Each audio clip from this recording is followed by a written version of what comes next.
Good evening, ladies and gentlemen. Thank you for joining us once again. Sports Politicians Agree to Disagree. And for those who don't know, we've got shows every week. We discuss different topics in sports. Follow us on Twitter at Sports Politicen. Catch us on Facebook at Sports Politicen Presents Agree to Disagree. We'll go around the room right quick for introductions. Purvis. Perfect purpose by way of Tech City, Texas. Now I'm staying in Kovala, Finland. You can find me on any social media at Perfect Purpose. Turner. And John Turner in Chesapeake via Newport News. You can find me on Twitter at Everybody Loves John or Luke Cage. That show is dope, by the way. Check it out on Netflix. Or on Facebook, Agree to Disagree AJT. Lance.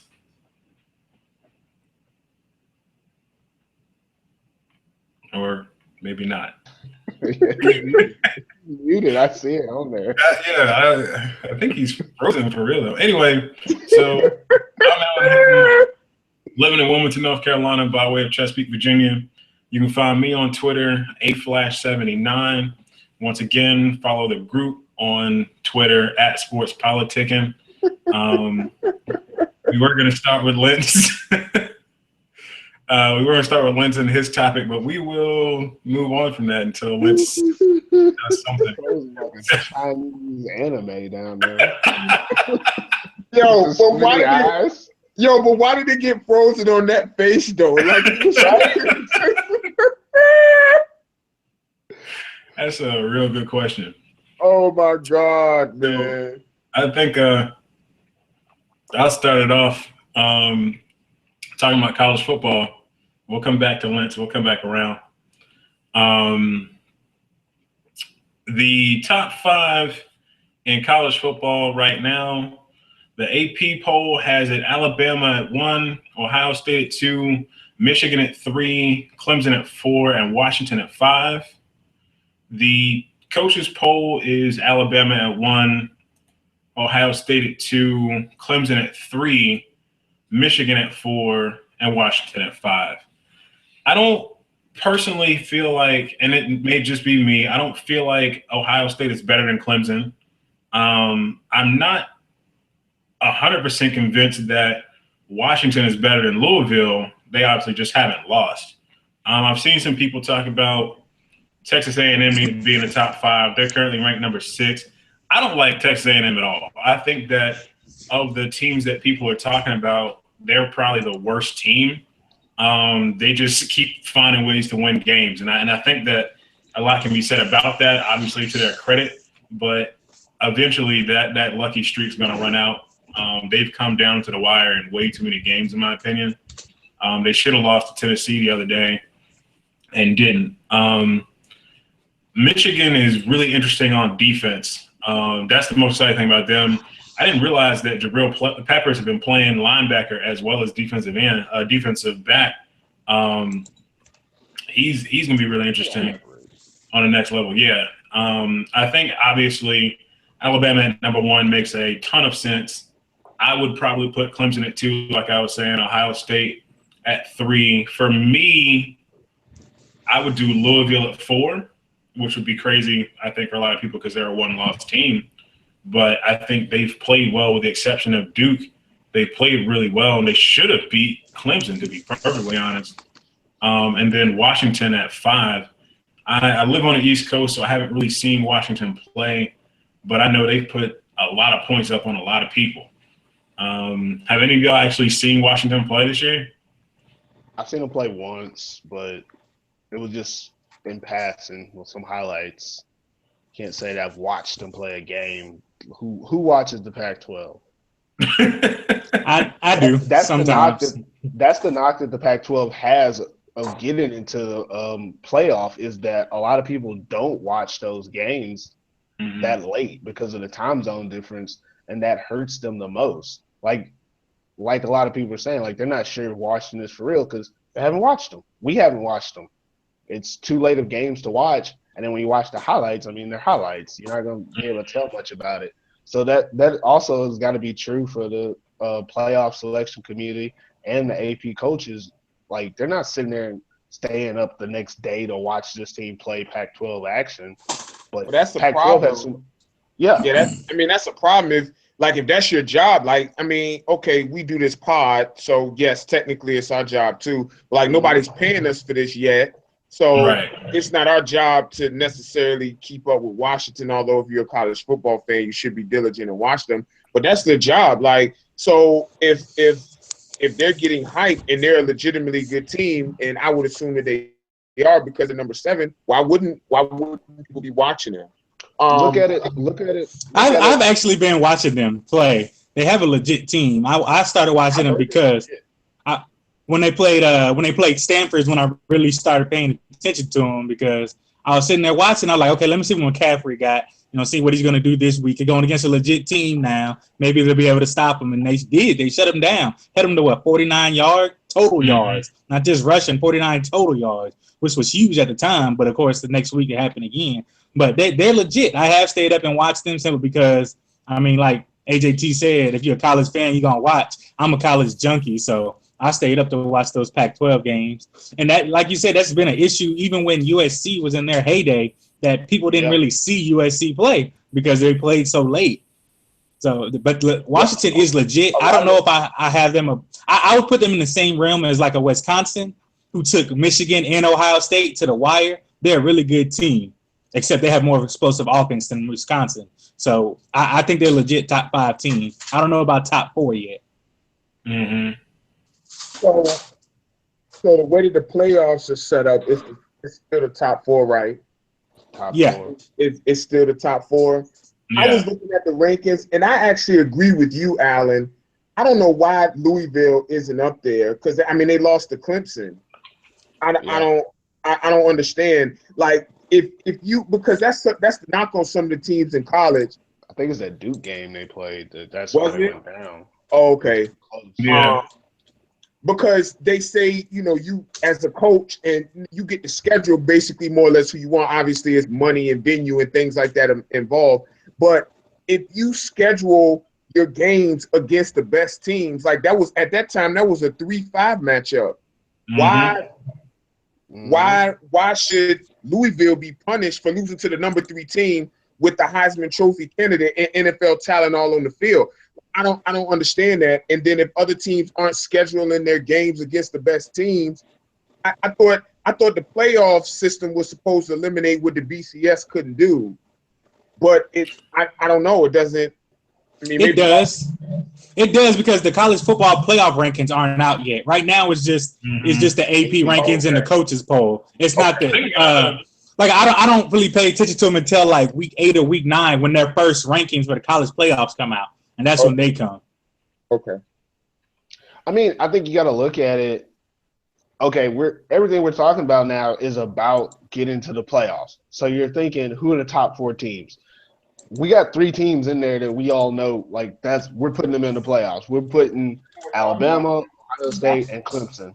We're saying those are playoff teams. So basically everyone else is fighting for the 4th spot. And right now you're trying to decide, is it this Big Ten team of Michigan, who a lot of people have seen, or is it this Pac-12 of Washington, who a lot of people haven't seen? And like you said, Turner, for the people that are ranking them, yeah, it's their job, but there's a lot that goes into it outside of people actually watching the games. And a lot of it is that hype. Like, that hype will get you in or out of it. Like, Louisville has played really good, but they played a close game to Duke in the ACC when people don't think Duke is as good as some of these other teams, which is actually unfair to Duke, because Duke is a good quality team. And they've been competitive for years. Duke plays well in their conference because they scheme for their opponents. So they play teams tough. They might not win. They might not win outside of their conference because they don't see the teams enough. But they play well, but they're not getting any credit for that.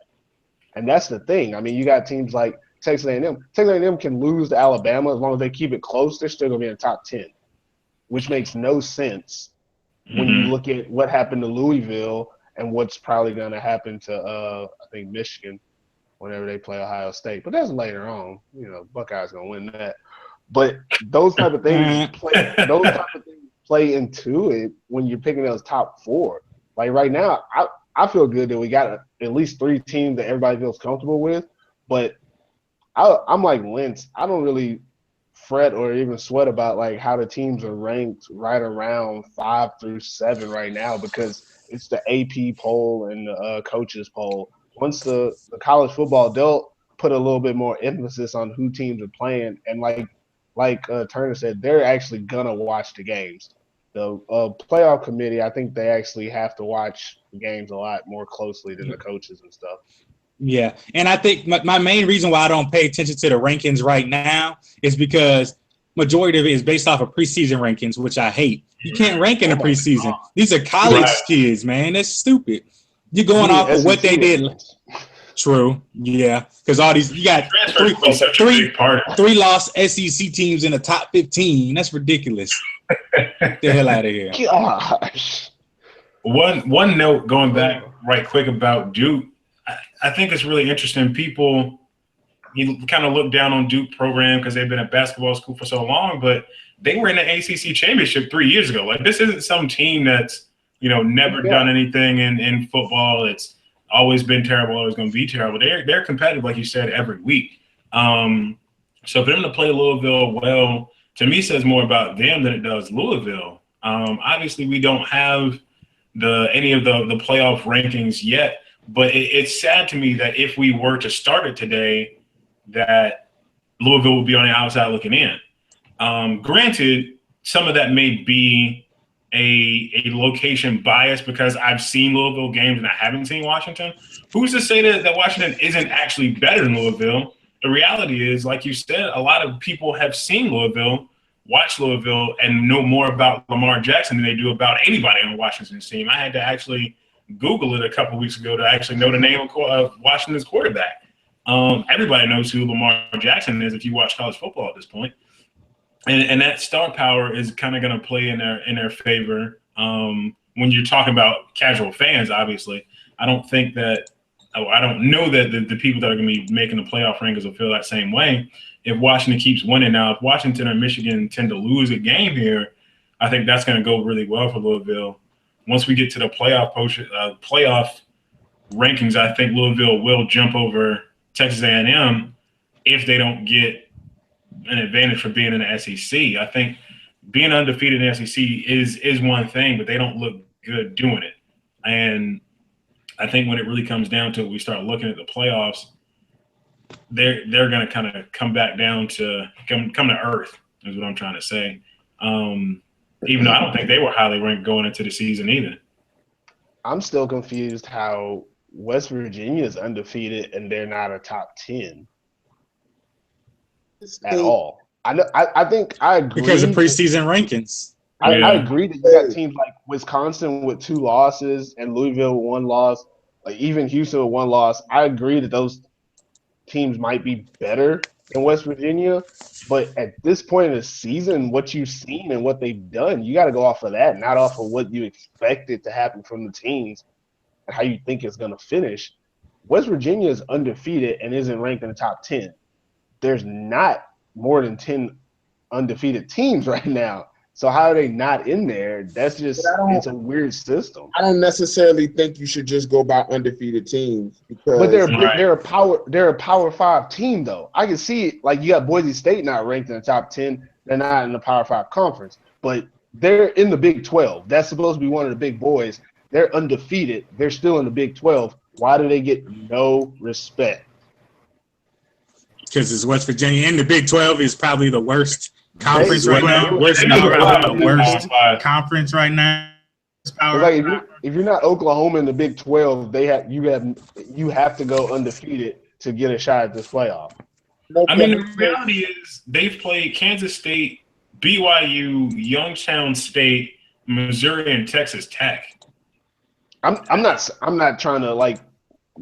I believe, like I said, I named like 3 or 4 teams that are better than them, and maybe they shouldn't be in the top 10. But it's ridiculous that they're not even close to being in the top 10 because of who they are in the conference they're in. And you have these other teams who they've played good games, but you can't fault a team for winning every game. It's college football. You got to show up and win. you got Louisville played Duke close. Duke is supposedly not that good, yet you're still saying that even though they faltered against Duke and almost lost, and they actually did lose against Clemson, that's better than just lining up and beating whoever the fuck you're playing against. Excuse my language. And that's what West Virginia is doing. They can't help their schedule. Like you said earlier, Turner, schedules are made in advance. There's a lot of things that go into the schedule outside of just saying we want to play the best teams. This schedule was probably made 4 years ago. What they're going to do, they line up, they play. They won their games. Why can't they be rewarded for being undefeated? But you can't punish teams who just schedule better opponents too. And in college, you have more control over your schedule than someone than the NFL does. Teams in the NFL, they're subject to whatever the NFL schedule maker says. In college, you can schedule games against the teams that you think will be good. Now, obviously, we don't know if they'll be good, like you said, 3 or 4 years down the line. Think about it like this, though. If I'm in the Big 12 and I know that my conference is pretty good, so I make my schedule, I schedule teams for 4 years from now, expecting that when I play in my conference, that the conference is going to be so brutal that it can get me out. But now they're getting there, and the schedule shows up, and they're like, crap, we got cupcakes because we thought our conference was going to be stronger. Well, it's not as strong as it was. Which is crazy. Which is crazy when people are talking about the Big 12 because it doesn't help them now. The SEC does the exact same thing with their schedule, and what you just said, Purvis, is the excuse people use. Well, the SEC is so tough that when you play each other, it's more competitive than playing outside of conference. So the Big 12, you got to remember, like you said, it's 3-4 years ago they're going off of. TCU, West Virginia, Oklahoma, Oklahoma State, Baylor were all good teams. Texas wasn't, but it's still Texas, so people will pay attention. But you had six legit teams and 4 years ago who were good, so you didn't need outside conference. Like people say nothing about Alabama playing Chattanooga, Tennessee, Chattanooga. They don't say nothing about them playing Georgia State or Alabama State, but they'll talk about the Big 12 teams. This is the reason why they don't come. It's because they highly rate these SEC teams in the preseason because, they got this talent, And then you look at the end of the year, and that talented team has 6-7 losses, but they're still top 25. So they don't pay attention to things like that. I don't disagree with that. Alabama's schedule, they played the 20-ranked team, 19, 16, 9s, and then they play 6. In the SEC. Those rankings are preseason. Like the SEC half of the SEC is ranked in the top 25 before the season starts, but you really don't know how good they are. And LSU was supposed to be the top team. LSU was supposed to be the top contender to Alabama, and now they're one of the worst teams in the SEC. That's how easily it can change that fast. But because the SEC is so heavily ranked, it's like, okay, well, we think this team's going to be good just because they're in the SEC. Yeah. I think that's true, but that's also kind of why I liked Virginia Tech's approach for so many years when they were more relevant. Not to say they're not relevant now. Trying to play teams that were going to be in the top 5 instead of playing cupcake teams, going out there and challenging teams like USC, who they played I think 2 or 3 times over the course of 5 or 6 years, not knowing what your conference schedule was going to be like. Even though they were playing in the ACC, still not knowing, who's in the Atlantic Division or whatever that's going to be good when we play. Let's go ahead and play a championship team. So even if we losing that game is better than beating Norfolk State by 45 points. And I think that's one thing that gets kind of overlooked when you're scheduling those cupcake games. You can survive, honestly, a early season loss against a good team as long as that team keeps being good and you keep winning. If you play, which is faulty logic in itself, but I agree. First college football, Ohio State lost to Virginia Tech, and then Virginia Tech tanked the season. Yeah. We got no credit for that, but a good win at the end of the season in Big Ten play got us into the playoffs. Yeah. And I think that scheduling changes now with the advent of the playoffs, because before they were scheduling these cupcakes because in the BCS system, if you had a loss, you had a loss. The computer system didn't rank it well. You lost to a top 10 team. They just scheduled it. They just saw it as a loss. So teams were afraid to play bigger schools, because if you catch an L in the beginning of the season, whether it's the first game or the last game, you're more than likely going to be out the playoffs. Like, people forget that it was 2007, I believe. Oklahoma got smashed 55-19 in the Big 12 championship and still went to the title game and got smashed again by Florida. So, like, it's times where you can get in there. It just depends on everything else. It's a microcosm of everything, how these other teams are playing. Right now, there's like 7 undefeated teams in the nation, and Louisville's ahead of 3 of those teams. You still got Baylor and Nebraska and West Virginia behind them. So Louisville will be able to get in, but it's that what the system has done is they've told everybody, hey, if you're playing cupcake schedule, then we're going to look at it and see who you play, and be like, okay, we're not going to rank you that high. That was the issue with TCU and Baylor a couple of years back. Was, well, you got these wins, but you're playing sorry teams. You need to up your schedule.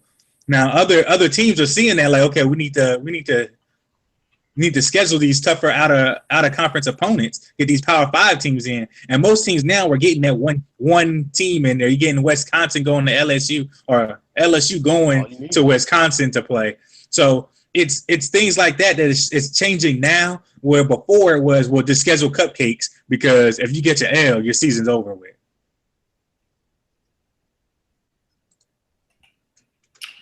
Moving on, we're going to be talking about 2 of the quarterback situations in the NFL. Lentz is going to take us. Here we go. Lentz is going to take us. Okay. Here we go. So 2 quarterback situations that are hot topics right now, going through these first few weeks of the season, have been 2 teams that just played, in the Green Bay Packers and Aaron Rodgers and Dak Prescott with the Cowboys. Now, there's 2 completely different situations. One is with the Cowboys, you got a rookie 4th-round pick coming in, replacing a formerly top 10 quarterback due to injury. And then you got Aaron Rodgers, who was, for the last 4 or 5 years, been arguably the best quarterback in the league, and now just looks pedestrian. And I think there's been a lot of talk about, well, why does Aaron Rodgers look so bad? I think it's a little bit of everything. He just looks off. Everything about him just doesn't seem off. His mechanics don't seem right. His receivers not getting separation, which I think is too much. That's a little too overblown. His receivers has never really gotten separation. He's just always been able to get them open by throwing the ball. But it's like he doesn't trust his team as much as he used to. And we discussed this previously when I said part of that is a lot of his guys have left that he came up with, and he had that rapport with these guys, and now he doesn't have that rapport like he used to. And that's become a big issue, because you don't see him. Like, Jordy Nelson's not going to be, we know, coming off an ACL, you have at least a year before you get back right. So this year is pretty much a toss-up for him. Randall Cobb is not a number 1 receiver. He's best served as a slot guy, 3rd receiver at best. And then after that, yeah. And after that, you got big boy Eddie Lacy, who is just too big. He's big, and he can't do consecutive plays. If he gets an 8-yard run, he's done for the next play. You got to take him out. And then you got all these injuries. You have this offensive line that's not really that great, but not terrible as it's been in the past. And it's become a thing where he looks like he sees the rush before it gets there now. Like, all the things we used to say about other quarterbacks, the David Carr, the Eli Manning, Jason Campbell, Jason Campbell, yeah, any quarterback that played in Washington. Oh, come on, man. Jay Cutler, they see ghosts because they've been hit so much. And it seems like that's what's starting to happen with him. I think the difference is we've been so used to him being so absurdly great that now it's like, well, he looks pedestrian when he's still better than majority of the quarterbacks in the league. It just doesn't look good anymore. And then people look at the team like, well, the team still only has 2 losses, so it's not that big of a deal. But he just doesn't look good. He doesn't, like we said before, it doesn't look like he can carry the team anymore like he's been doing before. He had to carry that team because the defense was so bad. It doesn't look like that now. So I'll talk about Dak later, but I just wanted to get y'all's opinion on Aaron Rodgers. I'd love to hear what Turner got to say. Let me jump in that thing real quick before Turner disagrees with everything you got to say. I agree with most of what you have to say. But I'm gonna put personal feelings out there. I was a A-Rod believer ever since Favre left, and I still believe in the man. But I do feel like you said that the team is changing. I think it's more of a transition phase for him. You seen Ben Roethlisberger go through something similar in Pittsburgh a couple years back. He has to adjust to being able to win outside of just him putting the team on his back, and I think that's what they're trying to figure out. Um, there's things that he uses his pure talent and skill set to make plays. That's not necessarily going to be able something he can do all the time with this new roster, with these new players, with the new situations they have going on. With Minnesota playing so goddamn good against them, like there's more pressure on the team. So, like you said, he doesn't look good. He doesn't look as great as we've seen before, and that's just him not playing to a very, very high level, but he's still playing better than most quarterbacks. I just think it's a transition. I think right now there's just a big thing on with the quarterback play in the league being the way it is. People are looking at this as, well, maybe this is his down tick. I don't see this being a down tick for Aaron Rodgers at all. I see this being a transition. And I mean, he's Aaron Rodgers. He's gonna fix it, but until he does, we're just gonna keep nitpicking at, oh well, it doesn't look great. I want to say this just right quick. I think it's a mistake in this situation in Houston and honestly in Washington for people to say, "Oh well, they're winning. It doesn't matter." There's so much. Yeah, exactly. There's so much more that goes into how that works. You have a team that's being, saved or whatever by their defense on a weekly basis or their run game. Eventually, you're going to need your quarterback to win you some games, especially when you're a team like Green Bay, who until this year hadn't really been known for their defense or their running game, honestly. The run game's done some things for them in playoff games, but they've never really been known for their running game, keeping them going. You're going to get to a point where you need him to connect on some passes. The thing for me that's been most concerned about Aaron Rodgers is he's missing passes. I don't know if it's the guy's not gaining separation or just lack of chemistry with the guys that he has, but he's just straight up missed some passes. He had a couple passes to Randall Cobb the last couple games where he just went high for no apparent reason. That's not going to win you games. And the worst thing you want to do is go into the playoffs hoping that your quarterback can be bailed out by a defense and run game and have teams start game planning for that. He's supposed to be the guy that you're supposed to be afraid of, and I don't think people are afraid of him right now. If I'm playing against the Packers right now, especially like Lynch said about the offensive line right now, I'm not afraid of Aaron Rodgers.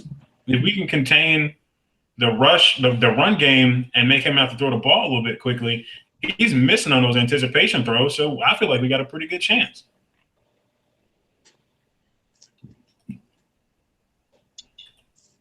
Turner, you got any thoughts? I have a whole bunch of thoughts on this. I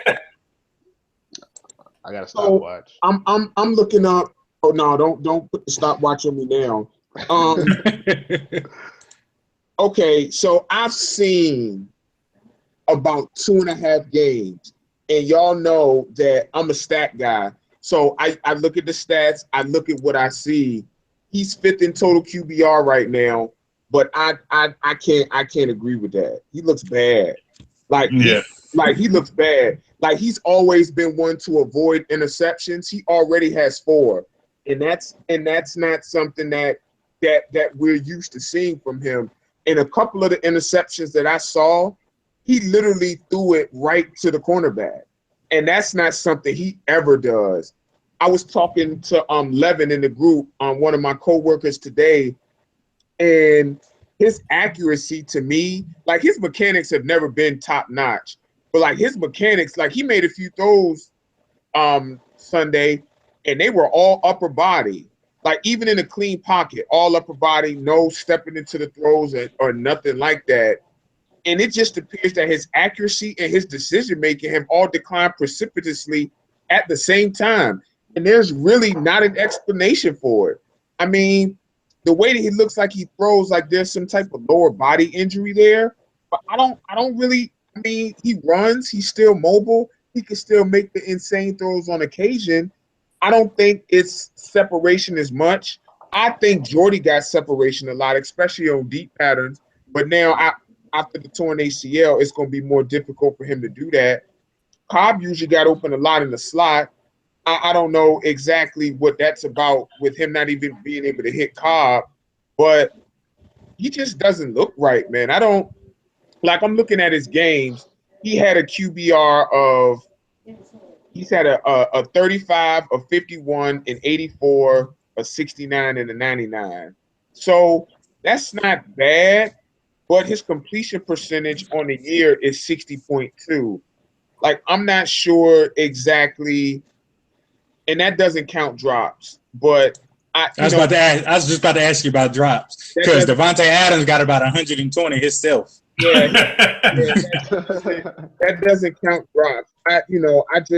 He just doesn't look right, man. And I just feel like we can't continue to put it on his receivers not gaining separation or his offensive line. We can't do that. Like, at some point, like, we have to look at it and say, you know what? Like, Aaron Rodgers just isn't the same Aaron Rodgers that we know. And I think once we start doing that, that'll set a new baseline. Like, we don't really need to keep him up with MVP 2011 A-Rod. I don't think he's that guy anymore for whatever reason. It's a mixture of all of those factors. I just think that it's sad. It's honestly sad to see him decline like this. But I don't think that. I mean, this is a year and a half now. Like, how much longer do we need to wait? I mean, I understand Jordy not being there, but great quarterbacks even elevate their 2 and 3 receivers.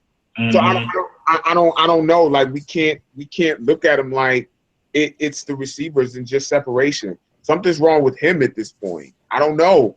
I got a question about that, AJT. Just putting this out there, not really trying to disagree or anything. I agree with what you're saying. Like, it's been a year and a half. It's kind of showing that maybe this is the way it is. I can understand that. You made a good point. But just something that reminded me when you're talking about the timing with the receivers, because like I said, I've been watching a lot of Houston Texans games, and I know Brock Osweiler's playing horrible, but I do know last week he kind of said something about, well, it's not the playbook, it's not that I don't understand defenses, it's the timing with the receivers. I haven't worked with them well enough. Do you think maybe that could be a little bit of A-Rod's situation as well, that he's had such good chemistry with some of these receivers because they've been together, and now with the injuries happening and then with the offensive line changing personnel at times, there's a lot of unknowns. And let's just say, just putting it out there, A-Rod has lived off his talent. So he's known what he's had. Now he doesn't know. And you're finding out that if he's not sure, this is what he looks like when he's not sure. When he first got the job, he looked good, but he didn't look MVP good. It took him a little while. Well, maybe that's what's going on now.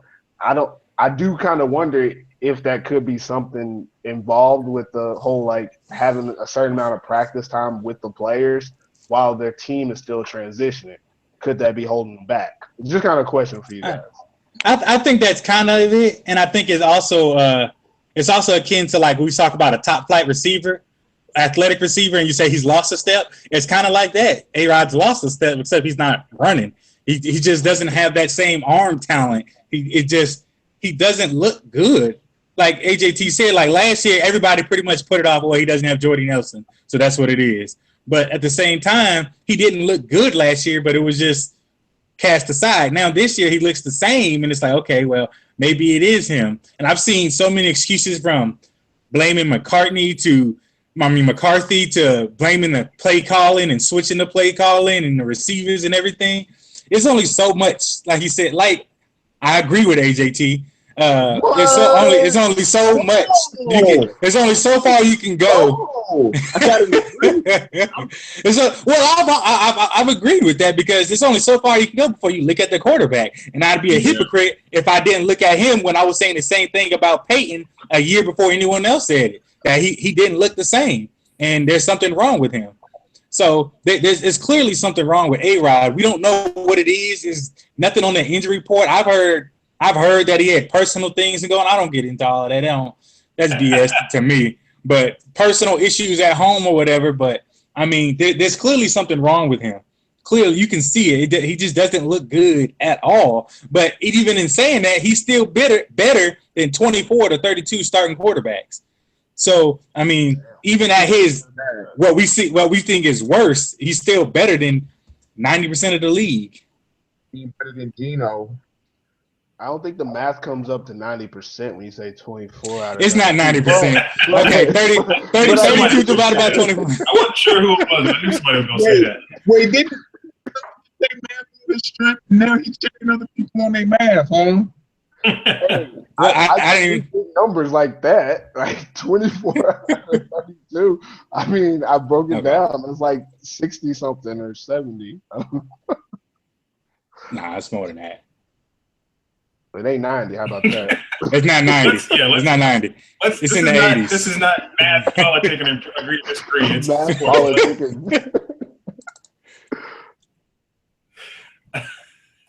But then the second issue we had, where our quarterback we wanted to talk about, was Dak Prescott and the Cowboys situation.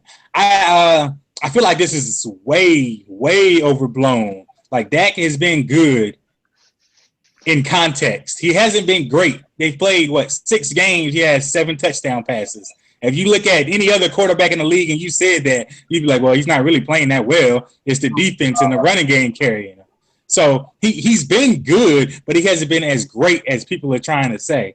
Now, granted, I think he can be the quarterback of the future for the Cowboys, but you look at what Romo did prior to injury, which you had to go back 2 years, but he was a top five quarterback at that time, and he's still top 10.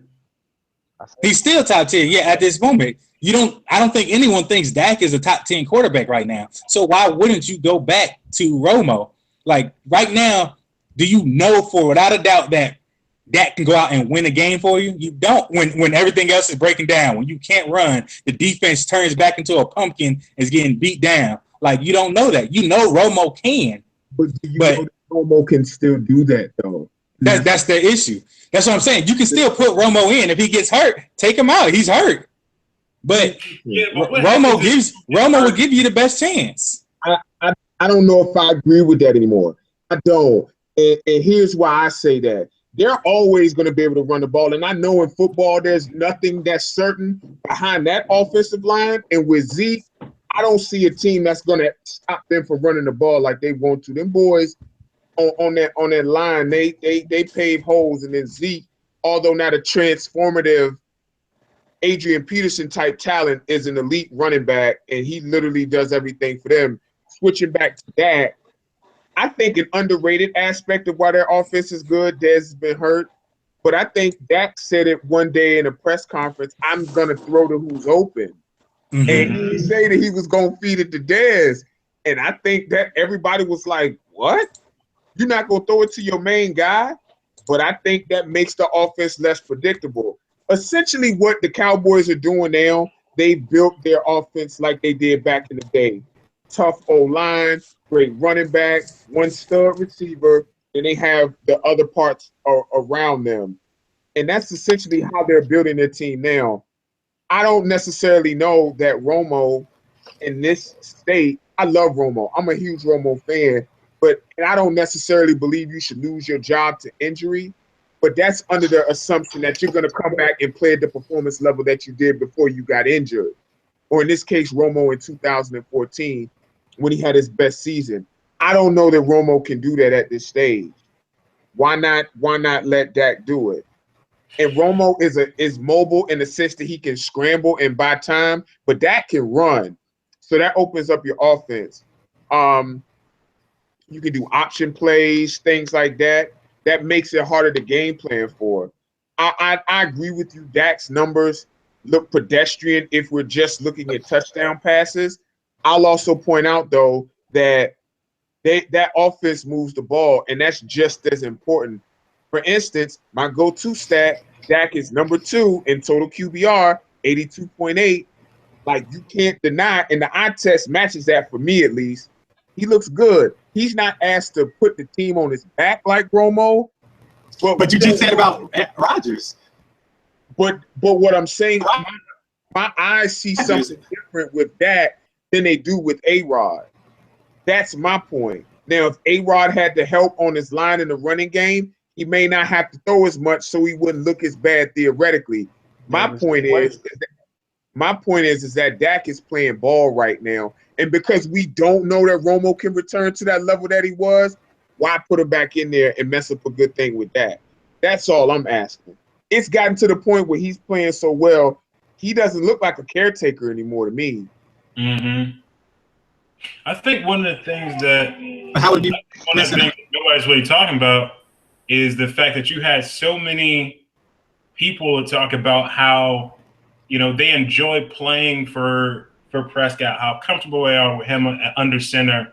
One of the things that the commentators, and I hate, you know, going to the commentators on Fox, but one of the things they talked about is you got a lot of young guys on the defense or on the offense right now, some of whom either haven't played with Romo or have only played a couple of games with Romo and just don't know his tendencies very well.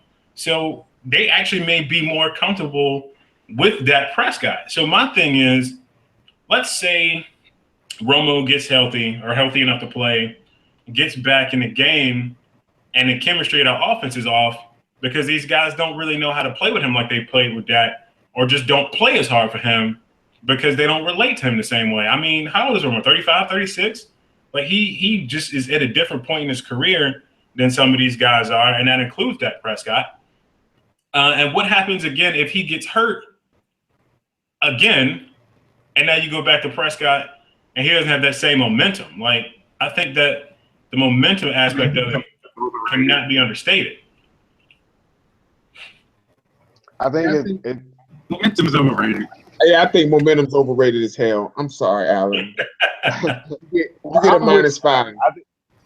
I'm with you, Alan. I think momentum needs to be thought of in this situation. I think it's kind of crazy when we talk about Dak Prescott. I feel like it's kind of it's a lose-lose or a win-win for the Cowboys. Like, you can either mess up the chemistry and end up not finishing the season the way you want to by bringing Romo back, or you have Romo who loses his job to injury, which no one wants to go out like that. But, I mean, if you're the Cowboys, and from my personal opinion, because I am anti-Romo Dallas. I think Tony Romo is a top 10 quarterback in the NFL. I think he is one of the best quarterbacks in the NFL, but I think he is not he's not a Tom Brady, Peyton Manning, Drew Brees, A-Rod guy. That's what, 3 or 4 that's better than him. He's not in that group of quarterbacks, so he can't lead that team to the promised land.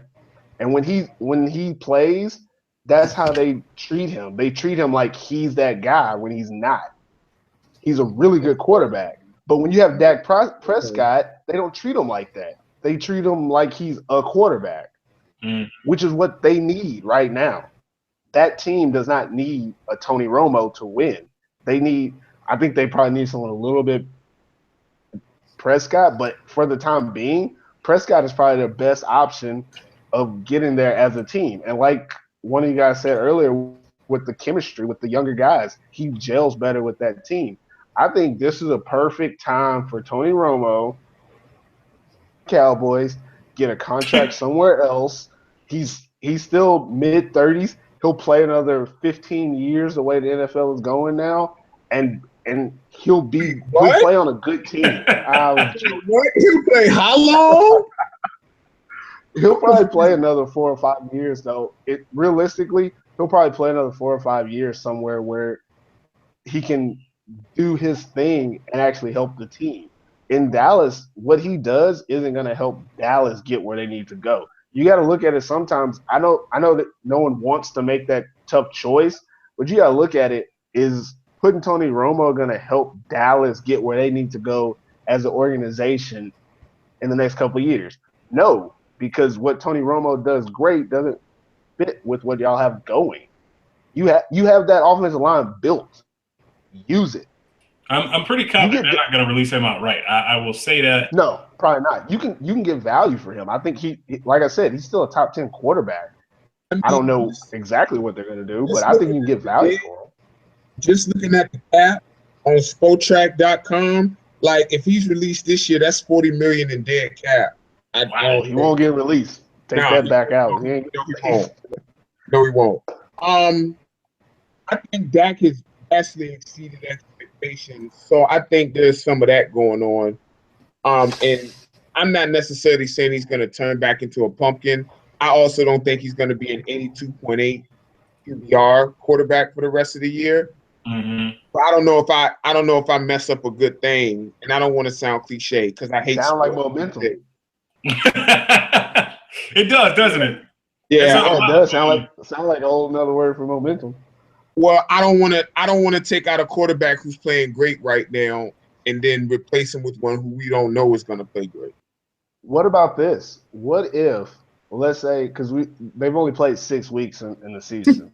Say we get to week 8 or 9 and the film is out on Dak finally. People know what he is capable of doing, how they're game planning.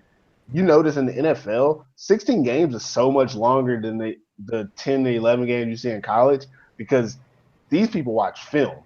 Halfway during the season, things change. Like you see that these rookie quarterbacks don't play as well in the later end because now people have NFL film on them, not college film.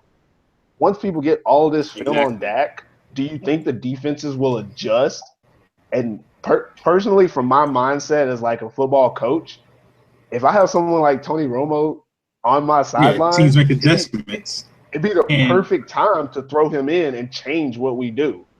Now, I know the NFL isn't too big on making just radical changes, but what if you get in a situation where Dak can't be serviceable because the film is out? They know what receivers he likes to throw to. They know how he's making his reads now because they've actually seen him play in the NFL. I mean, now, do you think about putting Romo, or do you say, let's see if we can make all 16 weeks? I mean, if information changes, you change. If that performance changes, then you change. Until then, I don't necessarily see something to facilitate a change. That's just me. Yeah. I'm just talking. So what you're saying is keep up while you have the momentum. Is that what I'm hearing? No, I'm not using that M word. That M word is the devil. No, not using that M word. That M word is. That's the definition he's using. I can change. I think you can make the change simply because Dak doesn't seem like the type of dude who's going to get shaken by being pulled. I mean, he came in day one, gunning, ripping and running. Like, I don't think that's going to stop if you take him out for a couple of weeks. Right. It's more than him, though. It's also. I mean, they're the team be able to do it. But they're comfortable with. They are comfortable with Romo before. Comfortable losing. All the players are. It's including the line. The only person who hasn't played with Romo is Zeke. Everyone else was there when Romo was playing. He's hitting Cole Beasley a lot more. He's starting to go to, but Cole Beasley has been his main target, and Bryce Butler. Those have been his two guys. Is every other backup quarterback who came in, you hit those guys you're used to throwing to in practice when you run a scout team, and that's what he's Tony been Romo doing. Come back though. Jason Witten going to Pro Bowl. You know that. Yeah. And Dennis Bryant. That boy, he waiting. He like, come on, Romo. I need my catches. A couple of those offensive linemen, though, they may have been there with Tony Romo, but you've got at least, I think their center was drafted 2 years ago, so he hasn't played with Romo in a while. The guard they drafted last year, obviously. Yeah. Frederick played with Romo, though, right? Frederick was drafted in 2014, wasn't he? Yeah. But he's, better part of a year and a half, he's played longer without him than he has. So is Tyron. Huh? Yeah, I was gonna say Tyron's been there. But the thing is, he played with what? 4 different he played with like different. Calls are gonna stay the same. It's the same as I mean, you play line, so you'd have a better.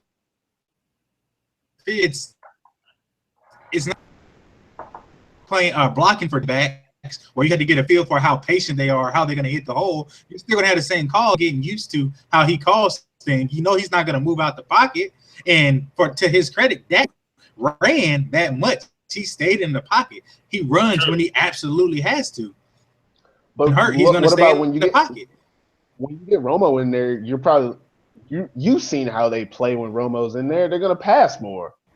So now your offensive line is going to have to go against. But they shouldn't. When he was at his best was when DeMarco was leading the league in rushing. That's when they were at their best. When it was an even split between running and passing, which is what they're doing this year. Which is why I say if they stick with what they're doing now, there's no real change.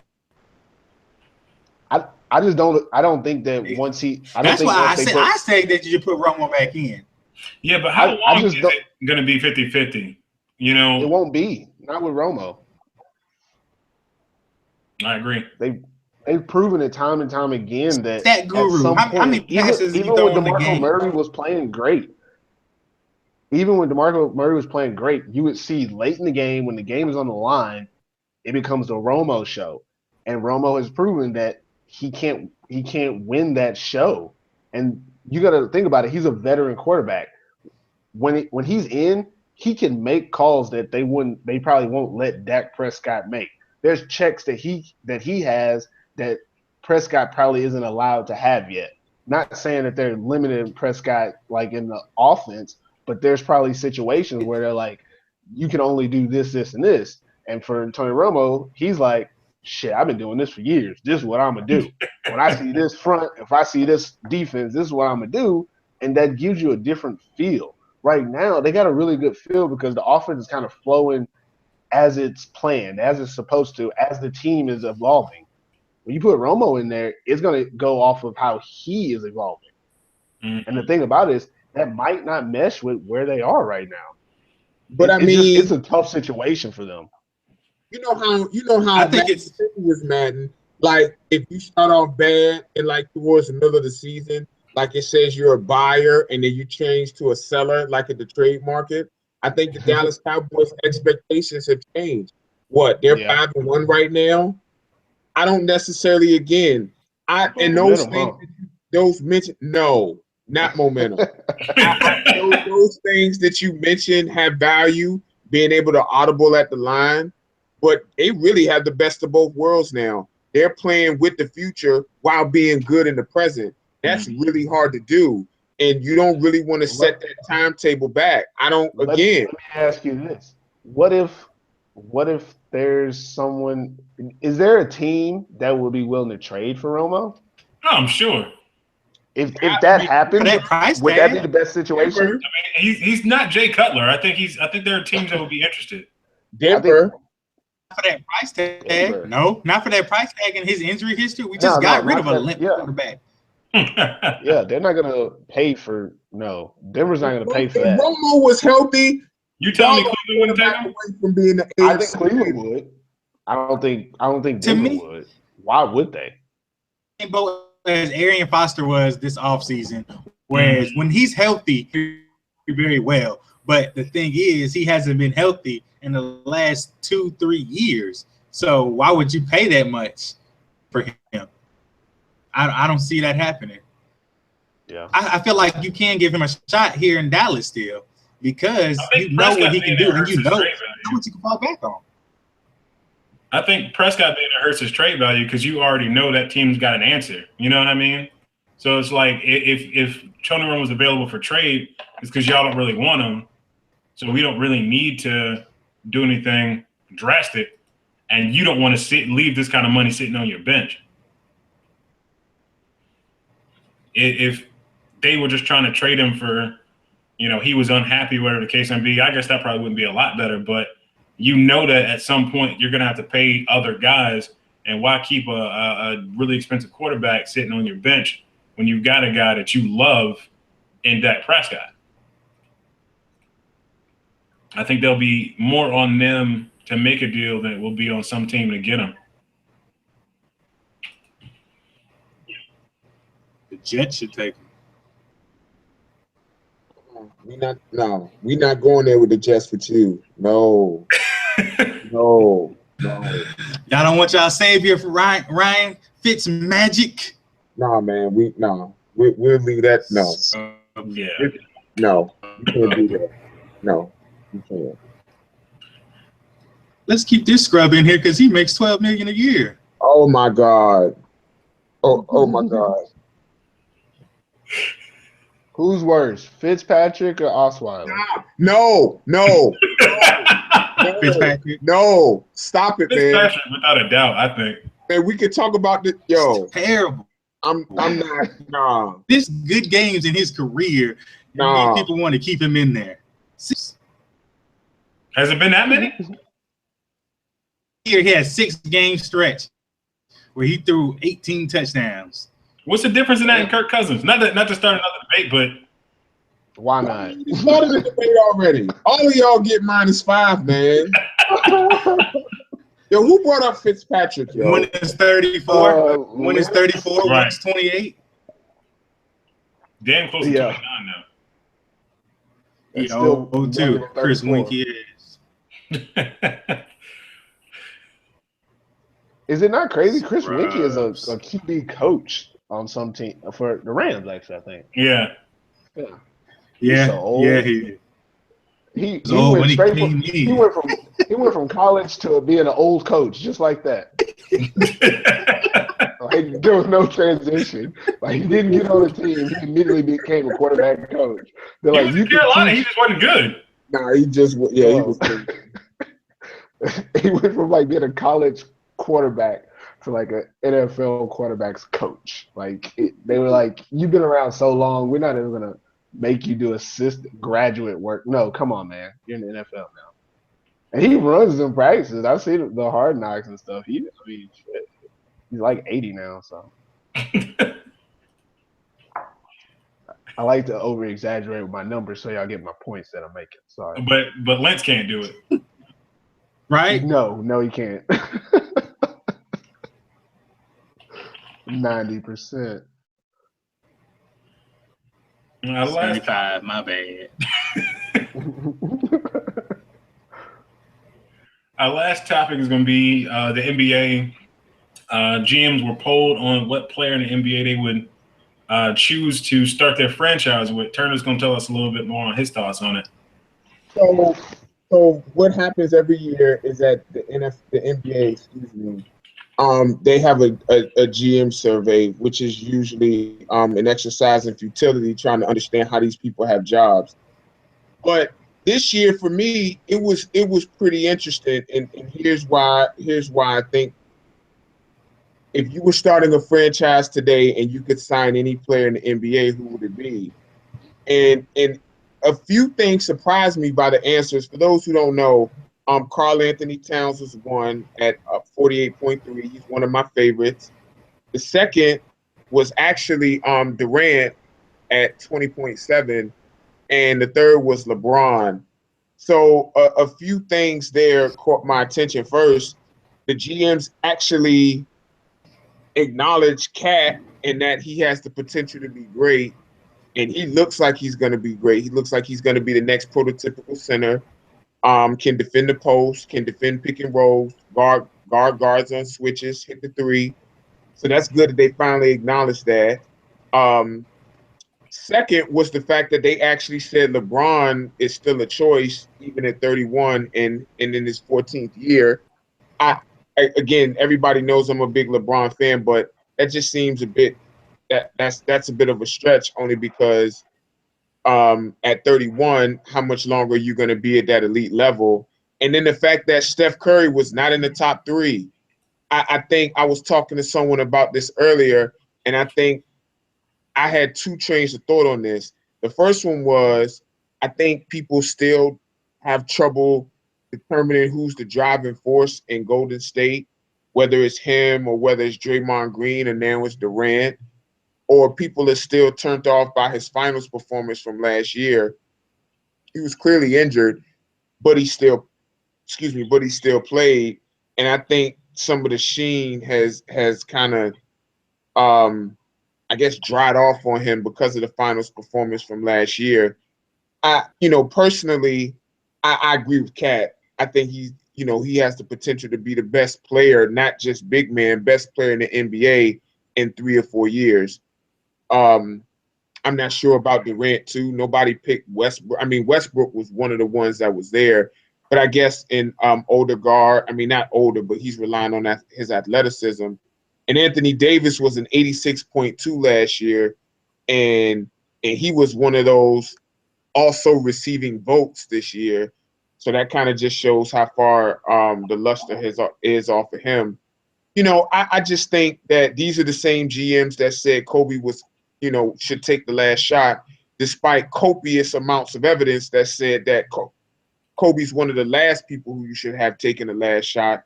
I appreciate the fact that they were aware of Cat. I really do. I just think that when you're building a team, it's a lot of factors and a lot of things to look at. I think versatility should be number one, and they recognize that with Cat. They also feel like with Curry's role now, I feel, in Golden State, him not asking to be much of a playmaker and more of a shooter, and then with his finals performances, I think that had a lot to do with why they wouldn't build around him. And he's older than people think. He's actually 28. Like he's not young, like a well, I don't want to say Ricky Rubio, like a Cat. Right, 28's not old, but this is his 8th year in the league already. Mm-hmm. So he's halfway really towards the end of his career already. So his skill is not shooting. Shooting is not going to, it's last generally forever. But I could see why they didn't have him in that top 3. I was kind of surprised by Curry not being higher, just because of the fact that the league seemed to be in love with him over the last couple of years. I think it goes to show that GMs don't have the same feelings about certain players as players and fans do. But I think that also is kind of the reason why certain teams are good and stay good and other ones aren't. It only takes one good GM to make a team successful. If you're the only GM that thinks this player is good and he ends up being great, that's a credit to you. But also the opposite of that is you can be that one GM who drafts in the top 5 every year because you don't know what the hell you're doing. LeBron James didn't surprise me because he's LeBron James. I honestly was kind of surprised by Kevin Durant. He's getting older. I feel like his game hasn't really progressed very far in the last couple of years. He's still a great scorer, one of the hardest guys in the league to stop offensively.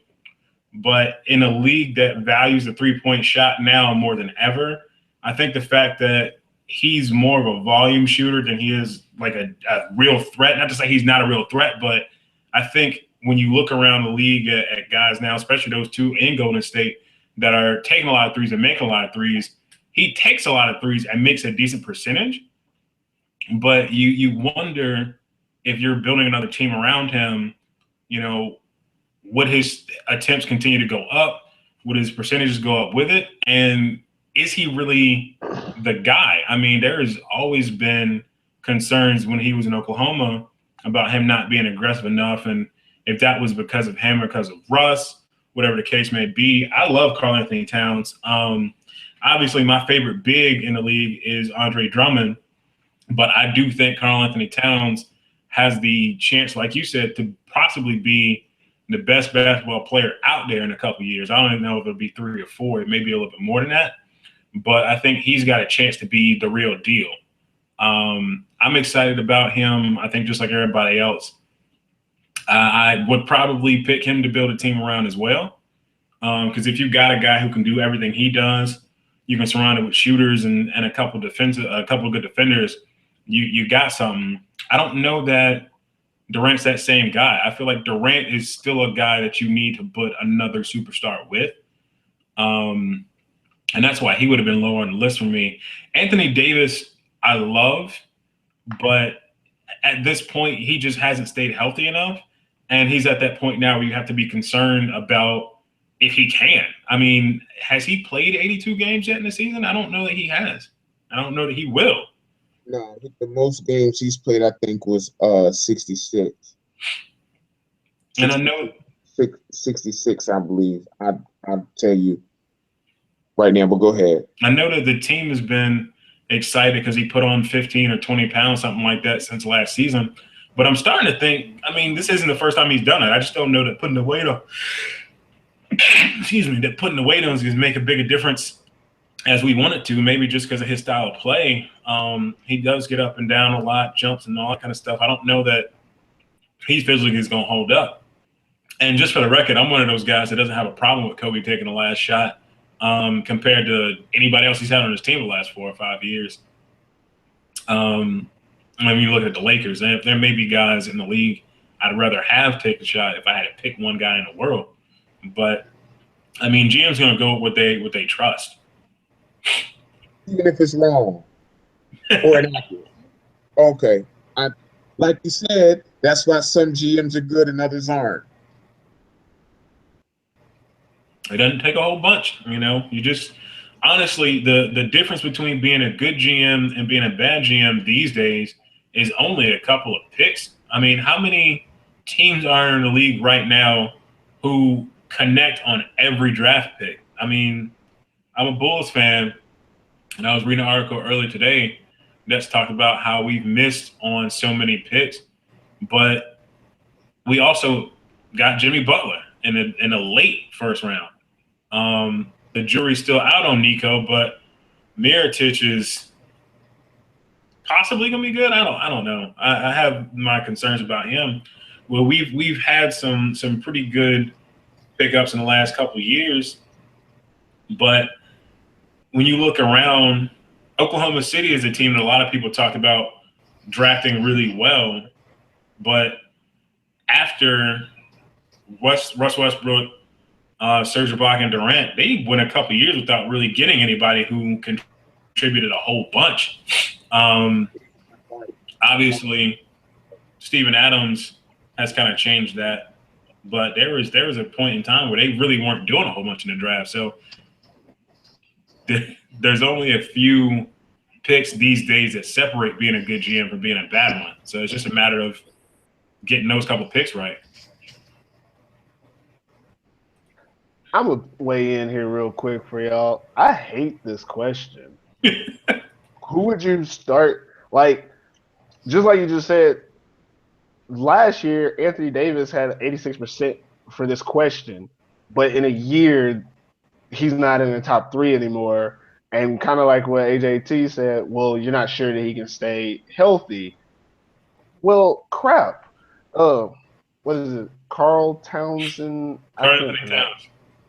Anthony Towns. I barely know the guy. I'm not going to lie to you. But he's 20 years old. You don't know if he's going to be able to last in 4 or 5 years. So, like, just taking that risk, like, when you're asked this question, like, who would you build a team around, you're looking for a player who's played long enough that you can tell what he's done and what he's going to do, but you also don't want a player who's played too long, like a LeBron James or even a Kevin Durant, where you feel like you already know what's in his future and it's not enough. So you have some GMs who are going to say, I'm going to go with a young guy and pick off of his pure potential. And then you have other people who say, I'm going to go with what I already know and hope that it lasts longer than it should.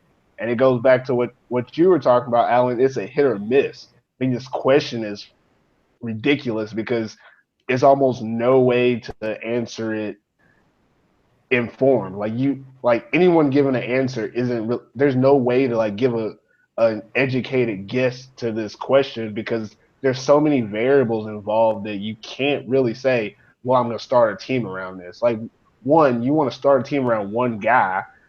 There's so many other things involved, like who do you put around him? Yeah. Get one guy. What if I tell you, okay, you can start with this one guy, but he takes all your cap and you can't afford any other good players around him? I'm sorry, you're not going to win. So I'll take a guy who takes less cap and I can put other better players around them. There's so much more involved to this. We should expand the question.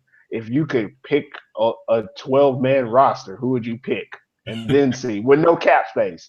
And well, see I'll what people interject do. and say, I mean, NBA they have max salaries, so there's a cap on even how much the great players can make. So it wouldn't be a case of one player taking all of the cap because one player can only take a certain percentage of the cap anyway. Of course, but you saying you got one player, you're not telling me one what my other players are making. You're not telling me who else is on my team. I mean, I know basketball. I personally feel basketball is a little bit more of an individual sport. You can have, depending on who you have, but you can't have a team with 2 or 3 stars and then a whole bunch of bums and expect to win. So to put a lot of emphasis on starting your team around one player kind of defeats the purpose of what GMs do. And it's just kind of like playing devil's advocate and asking them a loaded question because you know for a fact you would never build an entire team around one player. Nobody does that. There is no NBA team built around one player. Well, we'll see you can about put that, out because ain't nobody in Oklahoma City right now but Russ. You can say what you want to, but the players that are in Oklahoma City, they're trying to get players that will work for Russell's style of play, but it's not for Russell because Russell cannot do everything they need. Russell cannot get all the rebounds they're going to need from missed shots. They have to try to find some. He will. Try. This triple-double machine, but you're going to see that GM is going to try to find, can I get 2 post players who can rotate that can help crash the boards and maybe create some type of offense to help Russell? Now, that's not around Russell because you have to find those players. You can't just say, we're going to get Russell, throw in some players and go. You have to find players that work for that team, and they're going to have to gel together. And at that point, you're not trying to placate one player. You're trying to appease the entire roster. I don't think this question means you're starting one star and then 11 robots either. What? I don't think this question means you get 1 star and then 11 robots either. Well, but that's the thing. It's an open-ended question. That's why I don't like the question. We're starting a franchise today and could sign any player in the NBA. Who would it be? So you're essentially saying, who would you start your NBA franchise with? And you can. It isn't really open-ended. It's who out of everybody in the NBA, who would you want? You build around that player. It's so hypothetical. It's ridiculous because you like GMs. These people do this for a living, and you know for a fact that they would never get this situation where they could just pick one player and start a team. Like asking me or you, okay, that's a cool question, hypothetical. We do it, but the thing that I'm focusing on is that they're asking people who do this for a living to go into fantasy land. That's like asking a GM like, who's on your fantasy football team? Yeah, because it's fantasy. I mean, each of these GMs have favorite players. I said time. Question for GMs. For us, I think it's an awesome question. But for a GM who that's what they do for a living, I think it's just kind of disrespectful to what they do because it's kind of like trying to downplay what they have to do as an actual job. I think every GM in the NBA has a favorite player, a favorite star that necessarily ain't on their team. So, I mean, just because you do this for a living doesn't mean you don't have that one guy where you think, man, I really wish I could, get this cat and apply my skills around what he does. Whether it's a guy you feel like is being misused on his team or, just a guy that you necessarily just feel like you could do better with or just would love the chance to try. Just because you do this for a living, if you are the GM for the Indiana Pacers, that doesn't mean you wouldn't love to have the first pick in a draft and be able to pick from whoever. You got a playoff team. Obviously, you're doing a good job, but that doesn't mean you wouldn't like to have a chance to go out and try one of these rookies or even Karl Anthony Towns, a guy that you didn't have a chance to draft. It's easier because these players might become available in free agency that you'll be able to pick up, or something might happen and they might be available for a trade. Like it's not like who would you start with? It's not like superstars aren't leaving these days. Oh God! Yeah, but it's also not like you get to start with a blank slate ever. True. That's the only thing that I don't like about it. You can't if you're the 76ers. I think I probably would like the question better if it was like if you could add 1 star to your roster or something like that. Something that I think would be applicable for the GMs, I feel like it's just a really weird question that makes more conversation. I actually see your point though. I actually do see your point because the way that you explained that, I mean, you took the question way too seriously, but that's okay but I honestly, not even trying to be funny, I see your point because the logic the logic and the way that you explained it, it kind of doesn't make sense because you're never going to really get a chance to pick these players. And the GM's job is to build the entire team. Yes, it's to build one player. I mean, hopefully you get a superstar and build around them, but most teams don't get that luxury to get a superstar and build around them. So yes, the GM's job is to build the entire team. You're absolutely right about that. And you do have to. I understand what he's saying, but of course, it's just a fun question. But why would you ask somebody? Why would you ask who would you draft number 1 overall? What? What? Did he freeze? Because I can't tell what he said. I think it was a fun question to ask. I think that's all it was, just to see who the best player was. Yeah, I agree with AJT. Of course, I took it way too far, but why not? I understood what you were trying to say. I said it. Yeah, you did. Yeah, you did say it. You did say it. Sure I said it. You sure did. But yes, I actually understand your point, and it's rare that I actually fully understand what you're saying because, like, we just think differently. But like, I actually feel you on that. I really do. I think it's just a conversation starter, or something to put in Facebook groups to get people upset. But yes, I do actually legit see your point for real, and that's a different way to look at it. You know, these GMs are dumb. Like I feel like yes, I feel like anybody in the group,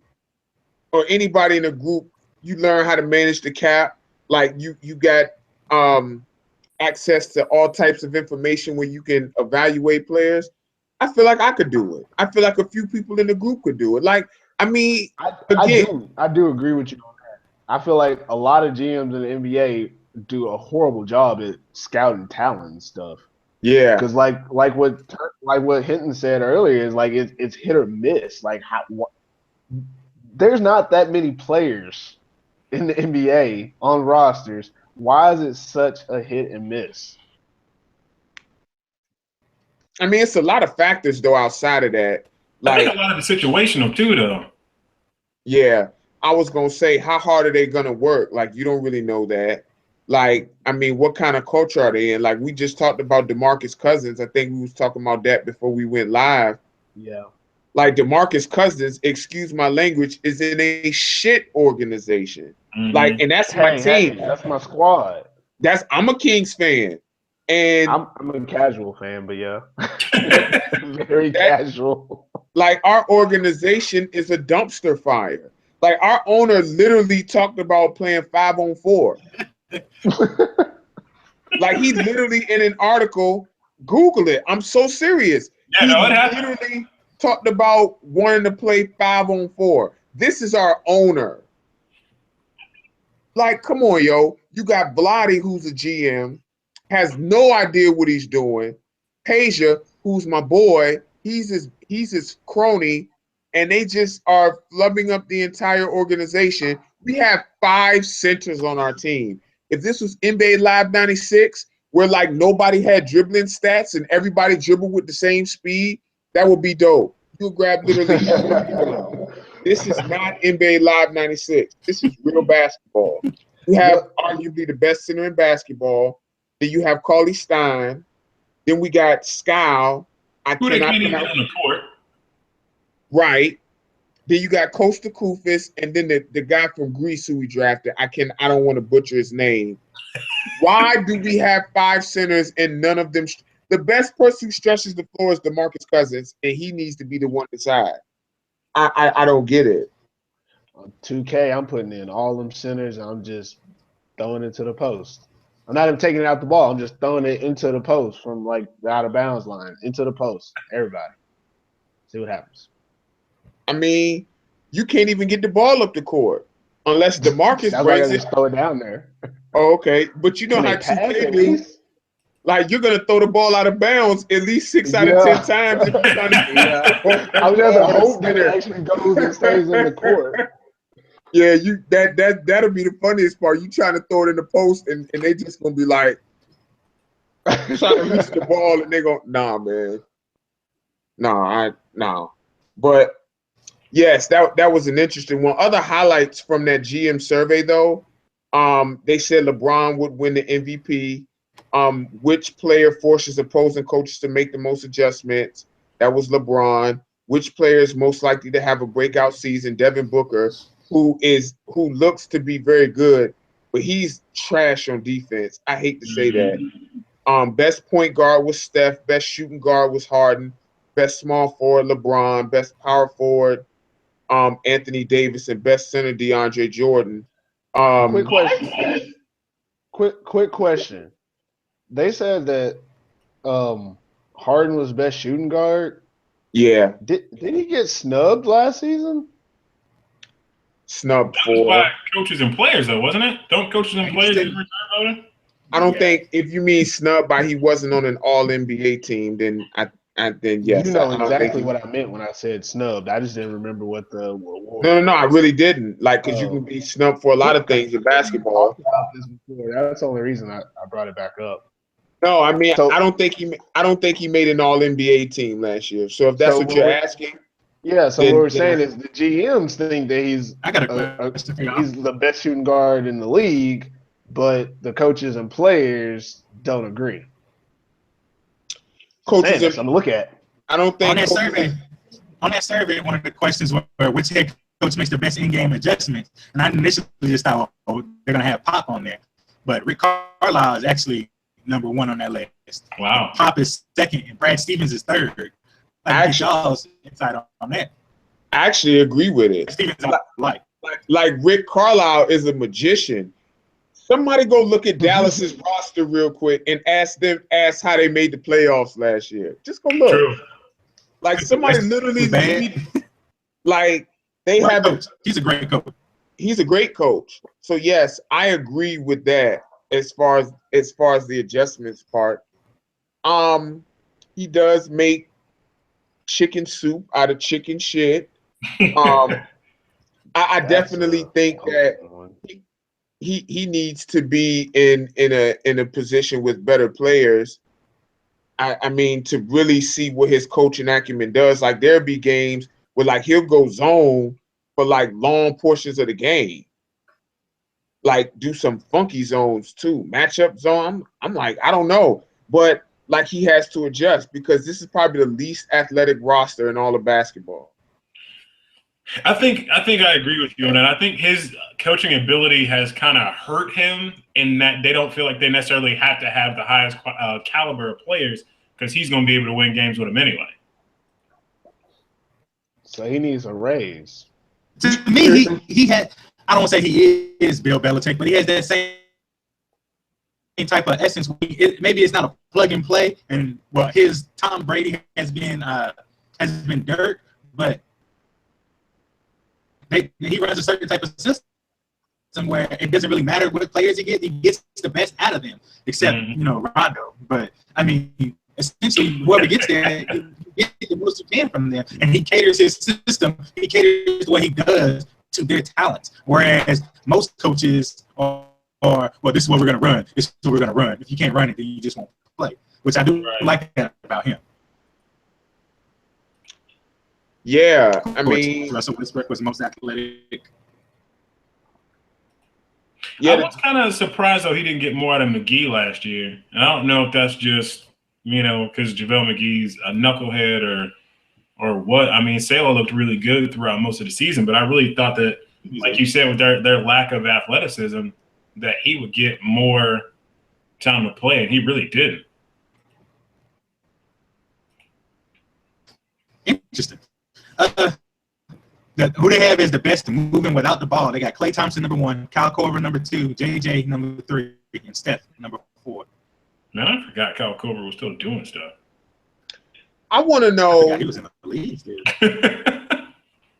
So I guess Karl Anthony Towns doesn't count as an international player. that too. He played at Kentucky, didn't he? Yeah, but he was born in the Dominican. Well, he's Dominican American. As like, if you ask, that's like being American, huh? I mean, That's if you the whole ask point of Umar saying American at the Johnson, end. there should never be anything American. I mean, anything before American. But I mean, if people consider Al Horford well, I guess not. Okay, never mind. But I think it has to be something about like where you came from before you got drafted, like because Akeem Olajuwon wasn't considered international because he went to U of H, right? Mm-hmm. Something like that. okay, I don't have a lot of I can reference see on that. this, sorry.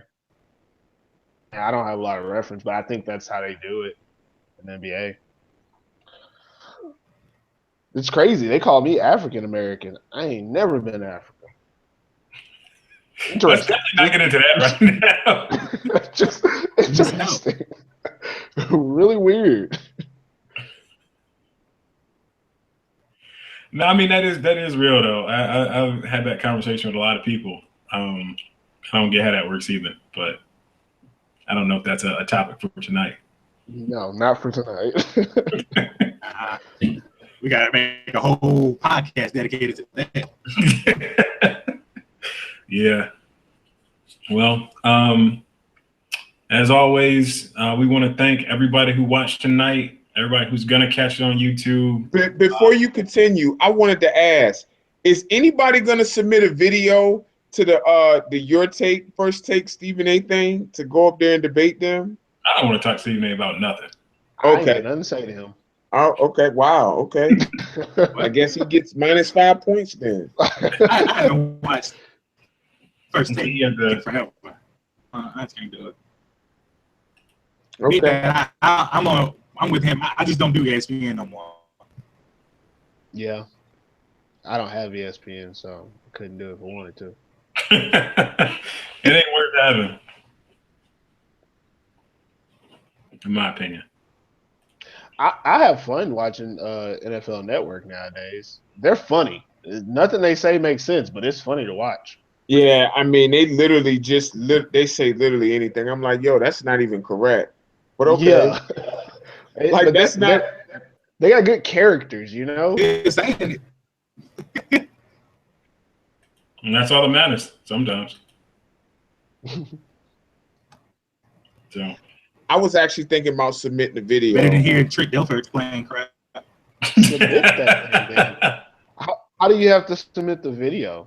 It's a link. You make a video within a minute, and it really has to be like no sports logos, no trademarks, nothing like that.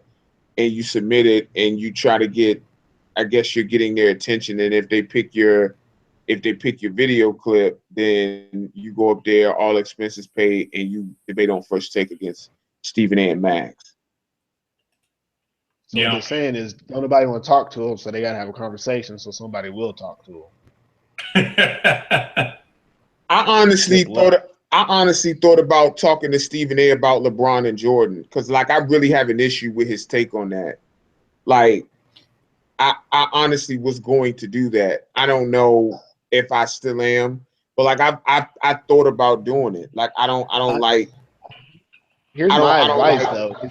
If the contest is like what you said, I think that you would have to get a topic that isn't as like widely talked about. Like you're probably going to get a lot of submissions about Jordan and LeBron because of Stephen A. I would quarterback Fitzpatrick is. What? That might be something. Like I would think that going from a different angle might be something that they're looking for. Like someone who has a different take. And I thought about that too, but I mean, Stephen A doesn't really look like his attention span is really that great. If he sees, but he's not picking. You know, he's not actually looking through the film though. But I feel like I feel they're like looking for somebody who can argue with him. I don't think his skin color might be wrong as well.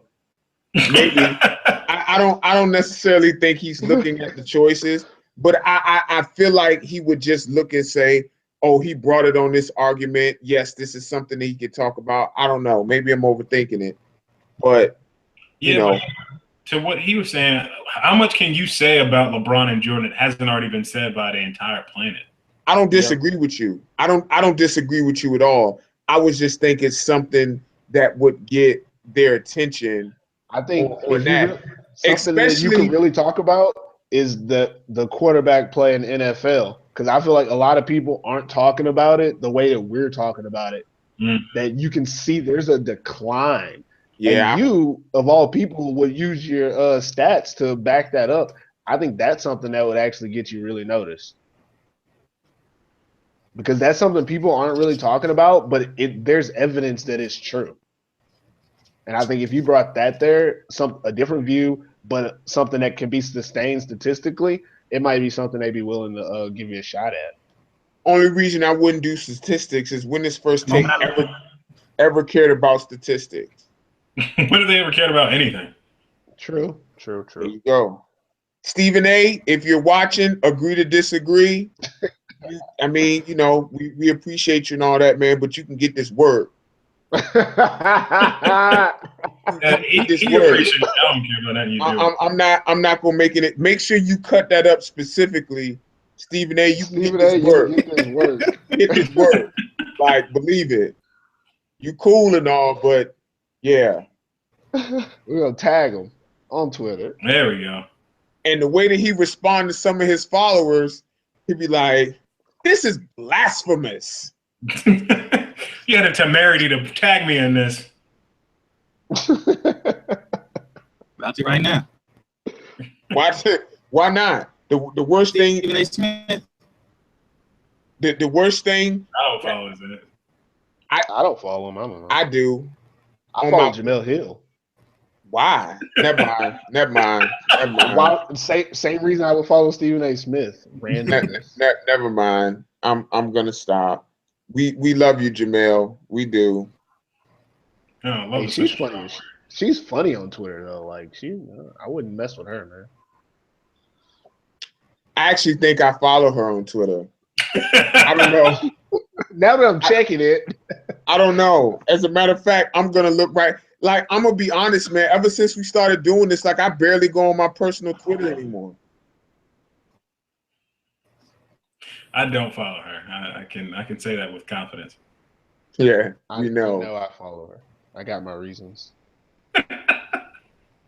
And for that, I don't understand why. Follow as well. I don't understand. I don't. But I think she's hilarious. Like I said, I like characters. I think she's funny. Oh. But you don't like Stephen A. Smith? I think he's overkill. Oh, okay. That makes sense. I think there's a certain amount of like funniness. Like I like Martin Lawrence type humor, but I don't like D.L. Hughley. You know, like that makes sense actually. You've been making sense a lot tonight. Not saying you normally don't. I don't know. Maybe you know. Like you're saying. You've been making sense. But yeah, make sure you cut. Oh, that's bad. It's because I've been gone for a couple weeks. No, actually, I don't follow Jamel Hill. I don't. Now you should. No, I shouldn't. Just spent like 5 minutes talking about her. You might as well follow her and give her a shout out. No. But yeah, cut it up, P. Stephen A. I'm not about to sit up here and do this whole thing right now with all of us up here, but you see us all. Stop putting that nonsense out there, man. Your platform too big. I'm serious. Like, you got to stop perpetuating stupid narratives just to get clicks and people to watch the show. Like, do your work, man. Like, this ain't a game. Do your work. Like, that's insane to me. All right, and on that note, we are going to close. So thank you, everybody, for watching. Thank you for your time. Catch us on Twitter, @SportsPoliticen. You can follow us on Jamel Hill's followers list, because I'm sure she'll follow us eventually. Oh, God. Okay. After the love that we showed her. Yeah, thank you guys, everybody, for watching. Everybody say goodnight. Adios. Good morning.